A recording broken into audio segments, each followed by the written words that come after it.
সকাল বাজে 4:45, ঘুম থেকে উঠে গেলাম, উঠেই বাইরে চলে গেলাম। দেখো বাইরের ভিউটা কতটা সুন্দর। আর এই ফুলগুলি দেখলে না আমার মনটা খুশি হয়ে যায়। গাছটা জুড়ে খালি ফুল আর ফুল। আরেকটা গাছ আছে, এটার মধ্যে পিঙ্ক কালারের ফুলগুলি ফুটে। তো হ্যালো এভরিওয়ান, গুড মর্নিং সবাইকে। সকাল সকাল উঠে দেখো এখানে চা বসিয়ে দিয়েছি, আর অন্যদিকে বসিয়ে দিয়েছি এখানে দুধ গরম। আর চার সঙ্গে খাওয়ার জন্য নিয়েছি রুটি আর নিয়েছি বিস্কিট, কেননা রুটিগুলি কালকে রাত্রে বানিয়েছিল, তো সেগুলি রয়ে গেছে, তা দিয়ে খেয়ে নেব এখন চা।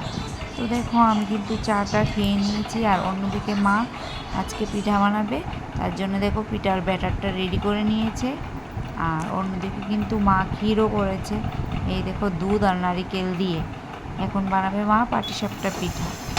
পাটিসাপটা পিঠা না আমি কোনো রকমভাবেই বানাতে পারি না, বাড়িতে অনেকবার চেষ্টা করি, হয়তো বা ভেঙে যায়, হয়তো সুন্দর হয় না আর কি। তো মা দেখো খুব সুন্দর করে পাটিসাপটা পিঠাগুলি বানিয়ে নিচ্ছিল। এই পিঠেগুলি না এই মানে তাওয়ার মধ্যে করলে খুবই ভালো হয় অন্য কিছু থেকে। এই দেখো কি সুন্দরভাবে হয়ে গেছে।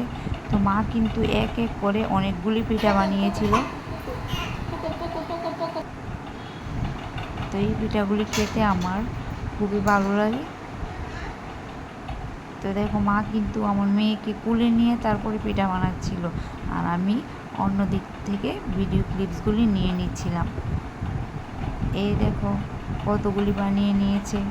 তো এখন মা বলছিল আমি পিঠা খেয়ে দেখার জন্য। তো দেখো আমি পিঠা নিয়ে নিয়েছি, তো খেয়ে এবার দেখো আমার মেয়েকে, বড় মেয়ে কীভাবে বসিয়েছে বালিশ দিয়ে। গরম, প্রচণ্ড গরম। আমি কতগুলি ফুল পেরেছি রৌদ্রের মধ্যে, দেখো আমার কী অবস্থা। ফুলগুলো তোমাদের সাথে শেয়ার করছি। বন্ধুরা, আমাদের গাছে কত ফুল। এখন আমি পূজার সামগ্রী সব কিছু গুছিয়ে নিয়েছি, এবার পুজোটা দিয়ে দেবো। ফুলগুলি পাড়তে যতটা সময় লেগেছিল ততটা সময় কিন্তু ঠাকুরকে সাজাতেও লেগেছিল, কেননা ঠাকুরকে ফুল দিয়ে সাজাতে আমার খুবই ভালো লাগে। তো তার জন্য কিন্তু দেখো আমি কতটা সময় ধরে এই ফুল দিয়ে ঠাকুরকে সাজিয়েছি।